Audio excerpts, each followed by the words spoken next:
ഡാ നീ ഇന്ന് പടത്തിന് വരുന്നുണ്ടാ? ഇല്ലടാ, എനിക്ക് വരാൻ പറ്റൂല. എനിക്കൊരു ഫ്രണ്ടിനെ കാണാൻ പോവാണ്ട്. ഇപ്പാ ഞങ്ങളൊന്നും നിന്റെ ഫ്രണ്ട് അല്ലല്ലോ, ഒരു ദുബായിക്കാരൻ വന്നിരിക്കുന്നു. ലൈലാനെ കാണാൻ പോവാണ് ഇന്ന്. ലൈല എൻ്റെ ഫ്രണ്ടാണ്. ലൈല എൻ്റെ ബെസ്റ്റ് ഫ്രണ്ടാണ്.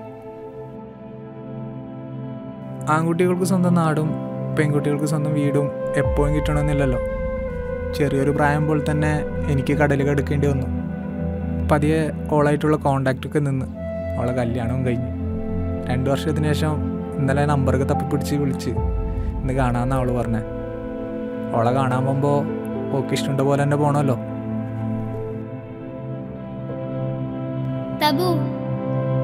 ലൈല, എന്തെങ്കിലും ഒരു ദിവസം നീ എന്നെ വിട്ടു പോവോ?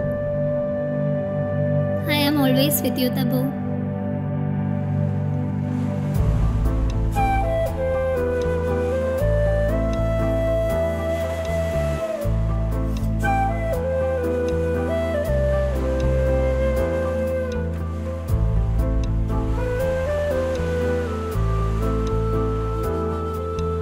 ഇതാണ് ഞങ്ങളുടെ ഫേവറേറ്റ് പ്ലേസ്. ഇവിടെയാണ് ഞങ്ങൾ സന്തോഷം വരുമ്പോഴും സങ്കടം വരുമ്പോഴും ഒത്തുകൂടൽ.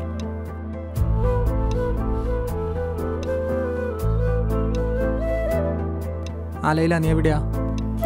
ഞാനിവിടെ എത്തി.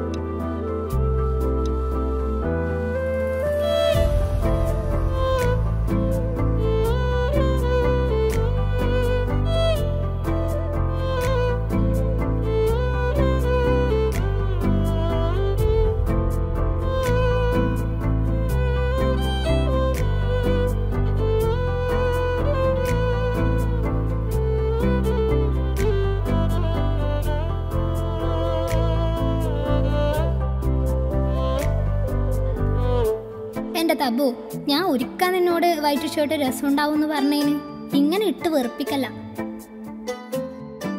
ലൈല, നിനക്ക് ലിപ്സ്റ്റിക് കുറച്ചുകൂടെ. എന്തൊരു ബോറാടി. എന്റെ ലിപ്പ് എന്റെ മുഖം, അതിന് നിനക്കെന്താ? എന്തായടോ, സുഖാണോ? ഹാടാ, സുഖാണ്. നിനക്കോ? എൻ്റെ ബെസ്റ്റ് ഫ്രണ്ടിൻ്റെ കല്യാണം കഴിഞ്ഞെന്ന് പറയാൻ എനിക്ക് വേറെ ആളുടെ സ്റ്റാറ്റസും സ്റ്റോറിയും കാണേണ്ടി വന്നു. എന്താല്ലേ? പെണ്ണിന് സാഹചര്യത്തിനനുസരിച്ച് മാറേണ്ടിയും മറക്കേണ്ടിയും വരൂടോ. പക്ഷെ ഒരു ആണിനങ്ങനെ പറ്റൂല. ഇവിടെ ആയിരുന്നില്ലേ തബോ നമ്മൾ നമ്മുടെ സന്തോഷങ്ങളും സങ്കടങ്ങളും പങ്കുവെച്ചത്? പിന്നീട് നീ പോയപ്പോഴും ഇവിടെ തന്നെയായിരുന്നു എൻ്റെ സന്തോഷവും സങ്കടവും സംഭവിച്ചത്. ഞാനിപ്പോൾ ഫാഷൻ ഡിസൈനിങ് പഠിക്കായിരുന്നു. ഒരു ദിവസം ഉമ്മയും ഉപ്പയും എന്നെ കാണാൻ വന്നു. എന്നിട്ട് എന്നെ ഇടത്തേക്ക് കൊണ്ടുവന്നു. ഞാൻ പലതവണ ചോദിച്ചപ്പോഴും അവരൊന്നും പറഞ്ഞില്ല. ഇവിടെ മൊത്തം കുറേ ഉമ്മമാരും കുട്ടികളും പിന്നെ എൻ്റെ റിലേറ്റീവ്സും ഉണ്ടായിനി. ഓരുടെ കയ്യിൽ ചോക്ലേറ്റും സാധനങ്ങളും കണ്ടപ്പോഴാണ് എനിക്ക് മനസ്സിലായത് ഇതെൻ്റെ പെണ്ണ് കാണലാണെന്ന്. പെട്ടെന്നൊരു കാറ് വന്നു. ഹൈലായിരുന്നു എൻ്റെ ചെക്കൻ. ഓനെ കാണാൻ നിന്നെപ്പോലെ ഉണ്ടായിനി. അപ്പം എല്ലാവരും കല്യാണം കഴിക്കുന്ന സമയമാണ്. എനിക്കെന്തോ നല്ല സന്തോഷമായിരുന്നു. ഞാൻ എല്ലാം മറന്നു, നിന്നെപ്പോലും. പക്ഷെ കല്യാണ തലേന്ന് വരെ ഞാനും അവനും ഒന്നും സംസാരിച്ചിട്ടുണ്ടാവില്ല. ആദ്യ രാത്രി അവൻ എൻ്റെ അടുത്ത് വരുമ്പോൾ പോലും എനിക്കെന്തോ പോലെയായിരുന്നു. കഷ്ടിച്ച് ആരോടും ഒന്നും പറയാതെ ഞാൻ 1 മാസം പിടിച്ചു. പിന്നെ എനിക്ക് പറ്റിയില്ല. ഉമ്മാനെ വിളിച്ച് എനിക്കിവിടെ പറ്റണില്ല എന്ന് പറഞ്ഞു. അപ്പം ഉമ്മ പറയാ, കുടുംബക്കാരെന്തു പറയും, നാട്ടുകാരെന്തു പറയും, പിടിച്ചു നിൽക്ക്, പെണ്ണിനത് പറ്റുമെന്ന്. ഉപ്പാനെ വിളിച്ചപ്പോൾ ഉപ്പ കല്യാണത്തിന് വാങ്ങിയ കടങ്ങളെപ്പറ്റിയാ പറഞ്ഞേ. ഉപ്പയും പറഞ്ഞു, പിടിച്ചു നിൽക്കാം, പെണ്ണിനത് പറ്റുമല്ലോ.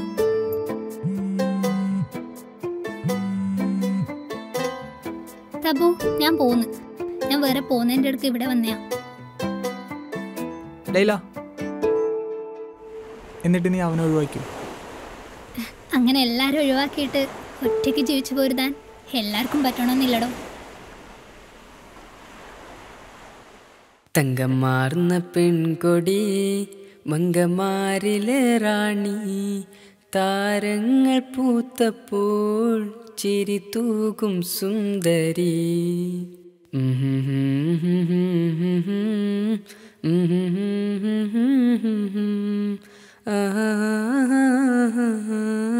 ആ